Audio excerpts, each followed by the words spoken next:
Assalamu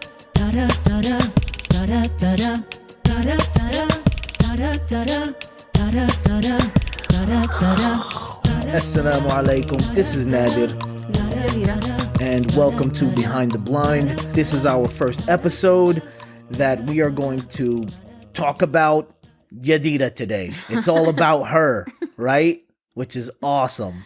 So, Yadira. Yes. Start off with your birth. Okay. So I was born blind. I was born with congenital glaucoma. And how was the weather that day? I have no idea. It was probably sunny. It was a great day. It was a sunny day. SubhanAllah. Will protect me from Wow. any arrogance. Yeah. Wow.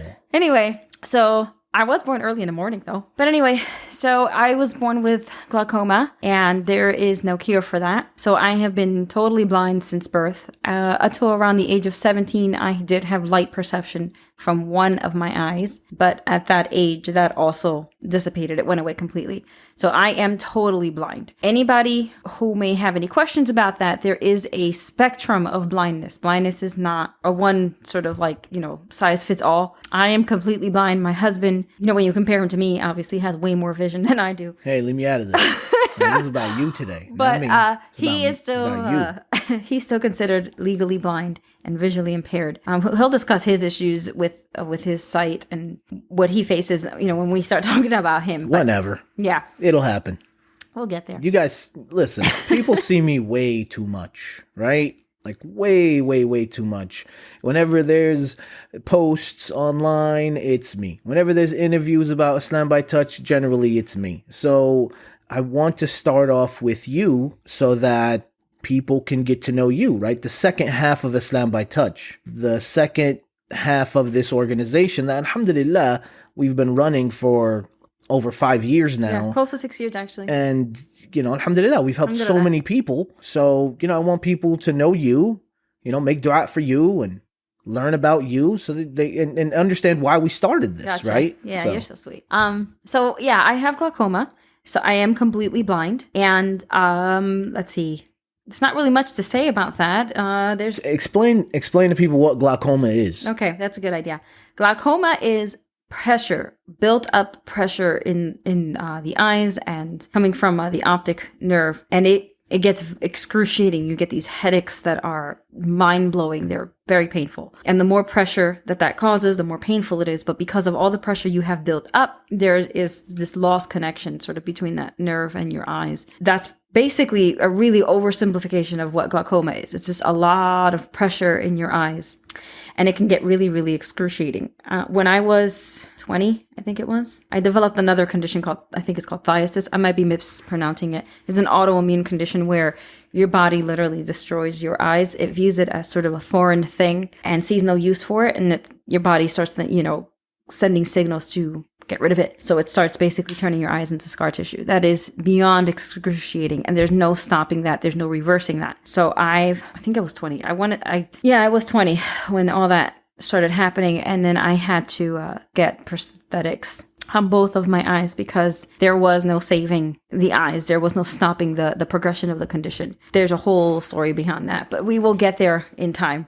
But that's sort of a little bit like a condensed version of what's going on with my eyes. I was born with glaucoma, and then eventually I lost my light perception at 17, and then eventually I developed thiasis, which is that autoimmune condition that destroyed my eyes, and then I had to get prosthetics. You didn't have cataracts? Oh yeah, I had those too. I could have sworn you had cataracts or something. I had those too, but that wasn't really the cause. Like, they could have removed them and it wouldn't have changed my eyesight. It was like a little icing on the cake, you know what I mean? Like, just extra. They couldn't, the cataracts weren't really doing anything. They weren't really making anything worse. They were just kind of there. So I never got them removed. I think the only thing they did was create that cloudy look. Visually, I guess you could see it when I had them, because the cataracts create that cloudy, that look on your eyes. But in terms of actually physically affecting me, they really weren't doing anything because my eyes were really, really, messed up.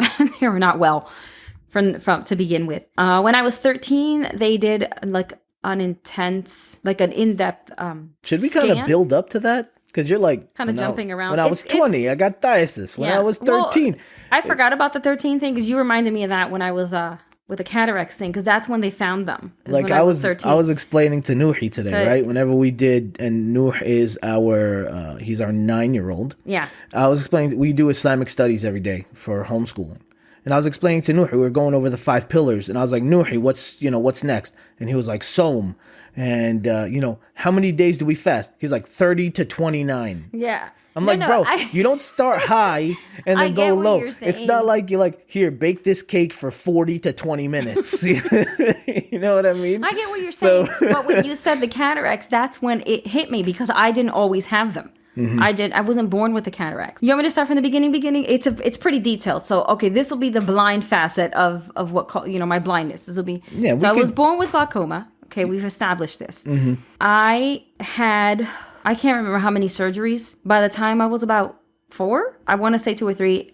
When you have not every time, because I don't think you had any surgeries on your eyes, did you? No, alhamdulillah, no. Okay, so I had several surgeries on my eyes to try to relieve the pressure, to try to adjust the issue, but it did nothing. There was nothing they could really do about it. And when I don't remember how old I was when the specialist told my family that I was going to eventually develop phthisis. That wasn't like it came out of sort of left field. This was something that the doctor, he was an excellent doctor. He knew he was the head of the entire pediatric, what do we go to?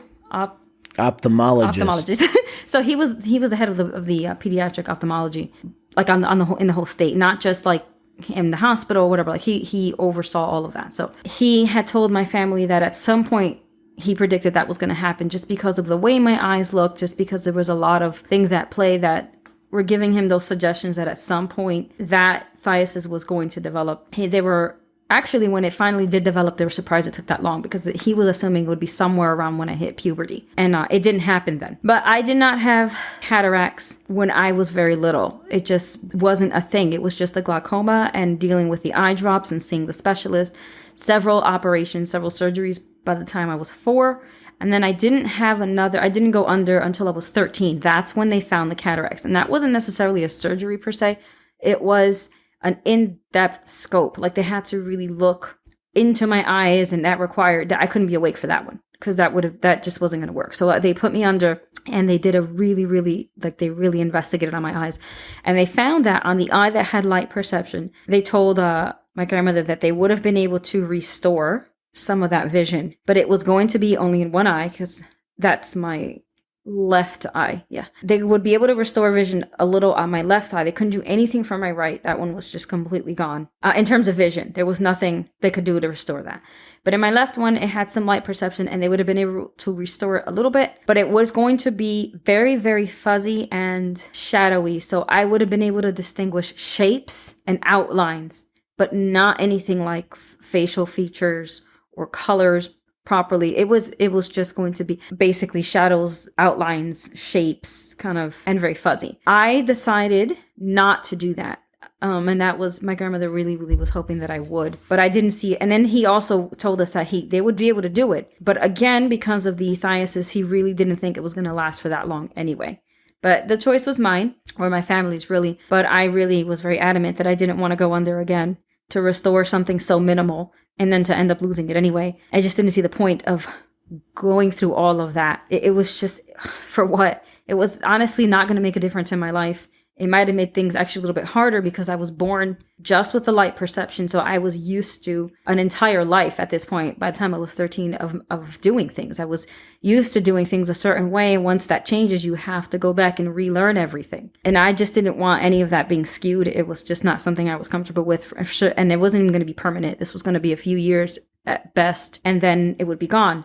And that doctor was correct. My surgeon was correct, because that was at 13. And then at 17, in that same left eye, I woke up, and remember, it was a Saturday morning in December. And I woke up, and there was a bit of a shadow over that left eye. I'm sorry. And I remember, because the way my room was set up, there was 3 windows right across from my bed, and the light from the sun would just pour right in at the crack of dawn. Like, there was, even with the heavier curtains, like the sun just come right in. And when that Saturday morning I woke up, the light that was coming in from the windows was just like on part of my eye. It wasn't doing so it seemed shadowy. And I remember instinctively I rubbed my eyes, and it was gone. The light poured all the way back into my room, and I'm like, that was odd. And then literally like a minute or two later, the shadow was back and bigger across my eye. Now, whenever you say shadow, that means you couldn't see any of the light at all. Yeah. So when I could distinguish light and shadow, when I had light perception, if anything blocked the light, then I knew that was shadow. And so what I was seeing over part of my eye was shade, that shadow, a dark, no light. So I rubbed it off again, and the light came back. Maybe a minute, maybe less than that. That same shadowy, like the light was covered on a bigger, even bigger portion of my eye. And at that point, this was like the third time in less than 5 minutes. I'm like, something's wrong. Something's very, very wrong. And I ran downstairs. And it was so funny because when you have light perception, you can have the most minimal pinprick of vision. And instinctively or naturally, your body relies on that, whether you know it or not. And so even with that light perception, as it was fading, it distorted my surroundings. So it was a little bit harder to gauge where the stairs were and where the door was. Everything has a light and shadow effect. If there's a door, if there's light, you're gonna see that shadow of the door is gonna be blocking the light, so you'll see where that shadow is. And so, growing up with light perception, I kind of had learned to depend on that little bit of vision that I had. So as it was getting distorted, I had to really slow down my steps and feel around to make sure that I was going where I was supposed to. So eventually, it didn't take long though. I made my way downstairs and I told my grandmother, I said, something's really, really wrong. I can't see the light. And by the time I made it to the kitchen, it was literally just like a little pinprick of light. It was almost all gone. And I remember because I came downstairs and I asked her, I said, do you have the light on in the kitchen? And she said, what? Yeah, of course. And I said, I can barely see it. That's what I'm telling you. I can't see the light. It's going away. And she's like, what do you mean that can't be happening? And she kind of panicked a little bit. And I'm like, I mean, this is what the doctor had said.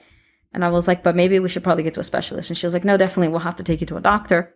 But she ended up taking me just to a regular optometrist. Or even, I don't remember. I think it was just a regular optometrist. I don't think it was an ophthalmologist. Just your regular old eye doctor that would give you glasses, pretty much. And if it was, this was years ago, if it was an ophthalmologist, it wasn't somebody who was qualified enough to see really what was happening. Because she's like, I don't see any tumors or anything like that. So I can't tell you why it's happening. It'll probably just go away on its own. And I'm like, I just don't think so. You'll just see again. Yeah. So you'll just come back. Don't worry about it. And that happened on a Saturday, the whole light thing. By the time Monday morning rolled around, which is when I went to the doctor, it was just pitch black. There was no more light. It was gone. There was no more rubbing my eyes to get the light back. It was just completely gone. And fun little fact about me.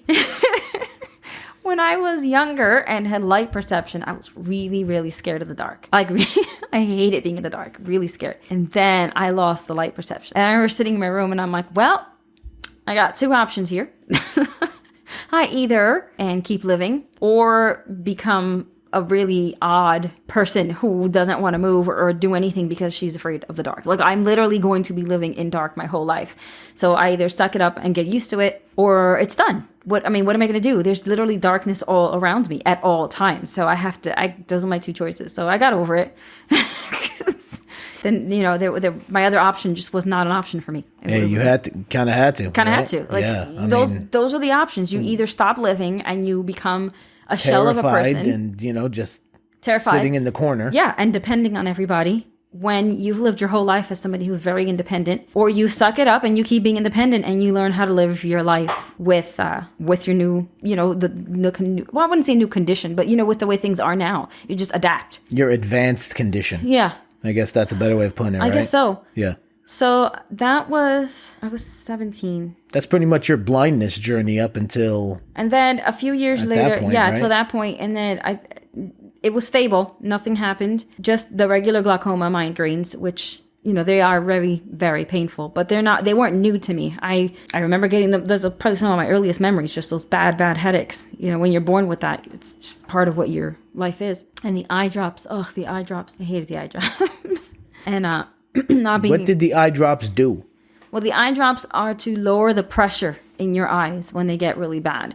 You're supposed to use them every day. These are specific glaucoma eye drops. Yes. Okay, got it. So you're supposed to use them every day. But even for me anyway, even using them every day, it just did not... Like, I would get... Even if I was very... With my drops, I would still end up with these headaches at least once or twice a week. And that was with the drops. It was just part of growing up. And then in the summer, it was worse.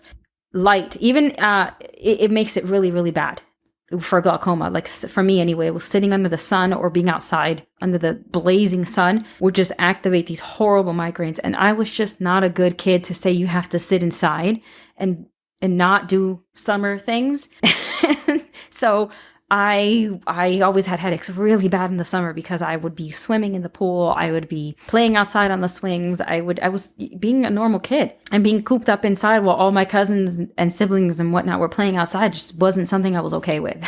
I don't think any kid would be. I dealt with a lot of headaches. And then from 17 on, it was just the headaches and normal, whatever. Just now no more light perception, just gone. And then when I was 20, that was in the summer, I started developing this horrible pain, and it felt like hammers, literally like thumping on my eyes over and over. And the pain would get so bad that I could not sleep. Like at one point, it was like almost a week straight, and I hadn't gotten any sleep from the pain. And then I wanted to cry because it hurt. But if I cried, it hurt more. It was just, and at that point, at around a week of just sleep loss and pain and just getting to a point where I was almost delirious from the pain and the sleep loss, I went to a specialist to see what was going on because I couldn't take it anymore. And they did this little ultrasound on my eye, which felt really strange. You know, for women who've had kids, they know they put that gel on your stomach and then they move that little probe all around. It was like that, but on my eye. It was Okay. It was weird. It was very weird, very,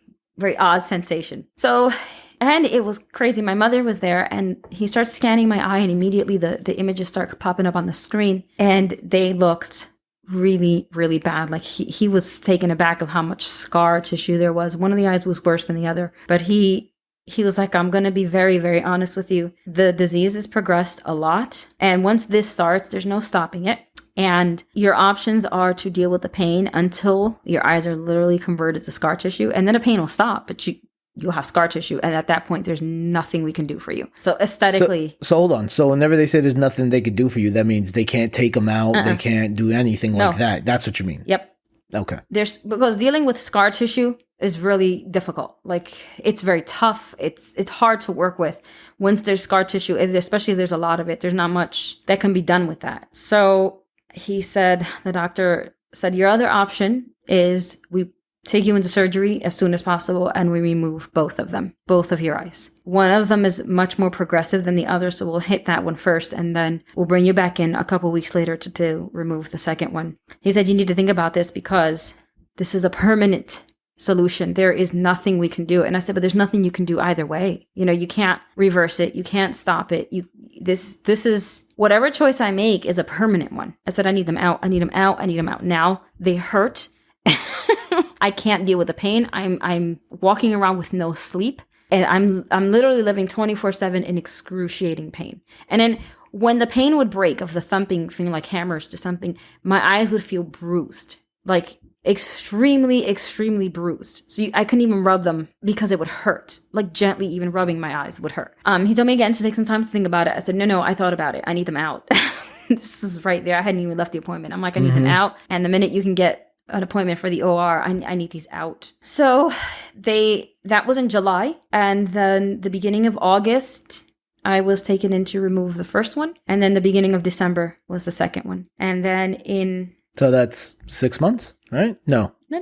August to December. Oh, okay.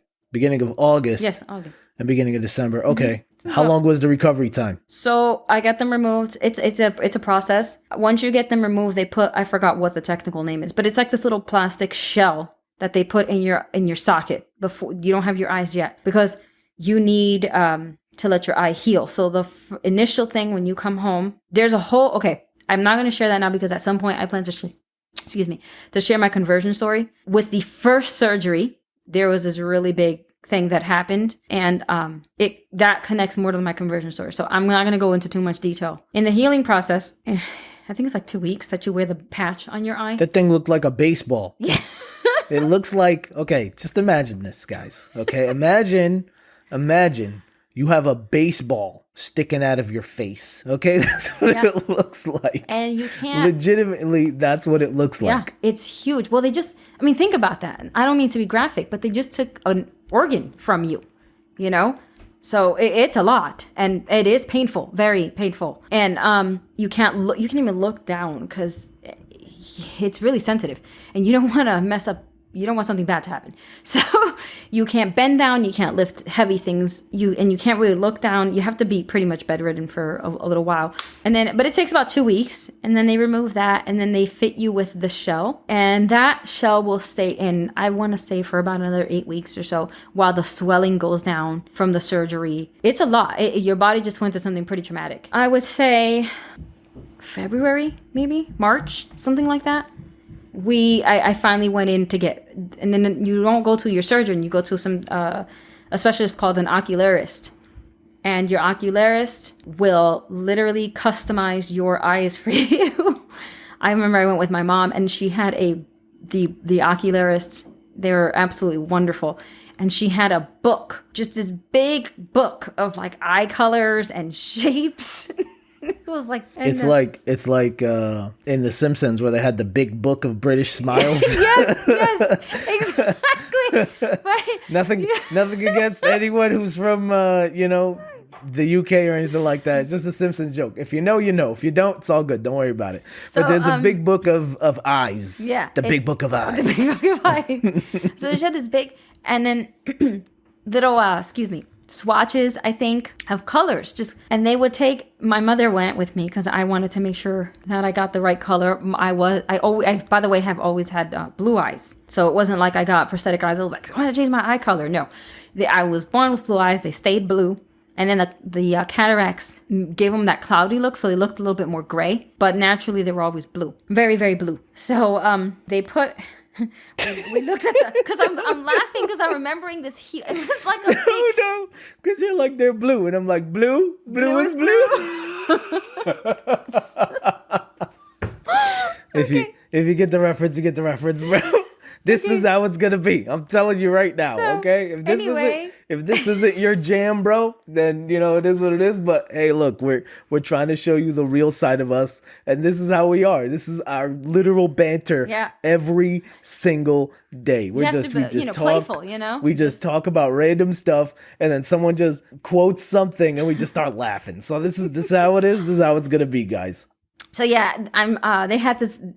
My mother went, and they were looking at the eyes, and they chose the right shape for the eyes because that has to be exact. If you get the wrong shape, it can cause some serious irritation, and it won't fit right, and it's a process. So they have to create the right shape, and then they have to get the right color, and they would take the swatches or the page of the book with the eyes, and I remember because they would put it by my face, like right next to it to match, and they're like, no, that's not it. This one's it. And my mom's like, this is the color that looks exactly like her eyes were. I remember she found it. And then they put it by my face, and they were like, that's it. It matches her skin tone perfectly. It's it. That's it. That's it. It looks natural. So from that day, you still don't get your eyes. It's a few more weeks before it's created. They're not, by the way, I know that the sort of old archaic term is glass eye. They are not glass. It's a really hard acrylic. And by the way, I've never really shared that I have prosthetics, and I've never gone into detail with all that. So here you go. This is the first. It's a Yadira exclusive. So do they make both of them at the same time? I don't remember, honestly. I wish I did, but this was years ago. If I'm not mistaken, here's one eye, the other I'll be there in 3 weeks. I think that's how it was, though. I think, if I'm not mistaken, it was like an eye at a time. Can you buy one eye and put the other one on layaway? What? Wait, hold on. You know what I came across the other day because I was looking up. I don't know what I was looking up or how or why I was going down a rabbit hole of prosthetics and things like that. Yeah. But apparently you can go online and buy eye shells or something like that. Wow, word? Yeah, and they're not as good quality, and they're not custom made to you. Mm-hmm. So they may not fit so well or whatever, but apparently you can get these things. They're a lot cheaper, and you can just get them online and just change out your eye color. And well, it's because, because you're way past due. I am. For your surgery, so. I'm gonna get there in a second. Hold on. So I got the one eye. I once you get all that done, she has to create the eye. They have to do the mold, and then she has to paint it. This isn't machine made. The person who's your ocularist has to be an excellent artist because they have to paint that eye, every single detail, and they have to make it look real. Because the last thing you need is to walk around with eyes that don't look real, and then you just creep everybody out with your creepy looking eyes. But yeah, so and before I even get to that, so they remove the shell, and then when you do your surgery, by the way, little note, they implant something that I think it's silicone, but they implant something where they kind of attach it to your muscles so that you can move your eyes. It's not going to be as natural as somebody who has their actual eyes, but you're not going to sit there just with eyes staring into nothing. So you can actually move your pupil. You can move the whole eye. Look from left to right and stuff like that. And it's not as smooth and it's not as, good, but you can move them. You can blink and you can move your eyes so that it looks a little bit more natural. And as a matter of fact, a lot of people will look at me and they don't really realize I'm blind until they... Well, I mean, you could blink. What's that got to do with the silicone? Well, I was just saying your eyes can move. It's not like... Yeah, but you could move your eyes, but you said you could blink. Well, when you blink, that's skin on top of your eye. That's nothing to do with your eye. But you can. What I'm trying to say is you can move. Okay, move them. Yeah. Gotcha. I'm not really good at moving them independently. Honestly. I'm just trying to be an investigative journalist here. Yeah, well, I'm glad you have other jobs. It's not nice, wife. That's not nice at all. Not nice, wife. No. You're not nice. You're not nice. Okay. Yeah, look, keep going. So yeah, they have those implants in, and that's what he means when he was referencing that I'm overdue for surgery. So what ends up happening is that your muscles will atrophy because you don't really have your eyes giving them that proper blood flow, and there's a whole connection with your body. And so when you're missing something, it always affects other parts of your body. In the case for me, I have the muscles holding up the implant are starting to atrophy or shrink. And the implant falls a little further back. So what they have to do is just basically go in on, detach it and then reattach it higher up, like move it forward. And it's not I know it sounds a lot more invasive, but it's not nearly as invasive as when I got them removed. So I have to go to that surgery, move them forward, and then I have to see an ocularist to get the eyes polished because that's something you have to do because you want your eyes looking their best. But yeah, that is the journey of my blindness specifically. And I think we'll leave it at that for today. Yeah, I told you there's a lot. Hey, look, man, we want to journey into the life of Yadira here. Yeah. So, yeah, I think that's a good place to leave it, inshallah. So thank you guys so much for listening. And please subscribe, share, follow us, let other people know that this is what we're doing so that if people want to know about Muslims with disabilities, blind Muslims, blind people in general, this is the place you go to. And also real quick, understand this is my story. She straight up cut me off. I sure did. Wow. Okay. Good. Yeah. It's your story. This is my story. So what I'm telling you may not be, because you said blind people in general. Yes and no, because my experience and what I went through may not be the same. Even with someone else who has glaucoma and has the same conditions that I do, they may not experience what I did and may not have even had the same experience with the prosthetic procedure. So this is, yes, an insight on the blind community and blindness. And fair. That's fair. You're absolutely right. So this is our way, right? So if you want to know about how we are, the founders of Islam by Touch, how blindness plays a role in our lives. Is that better? Yes. Okay, good. Alhamdulillah. So how blindness plays a role in our lives as blind people, as blind Muslims, as parents, as husband and wife. Make sure you guys come back. Wife, you have anything to say? No, that's it. Inshallah, you guys enjoyed it. Inshallah, you guys keep tuning in. So join us next time, inshallah. Please subscribe to the podcast, share it, and we'll see you next time to take you guys behind the blind.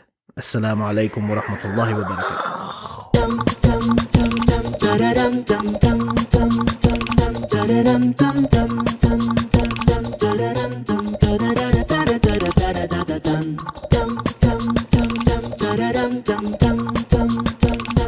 dum dum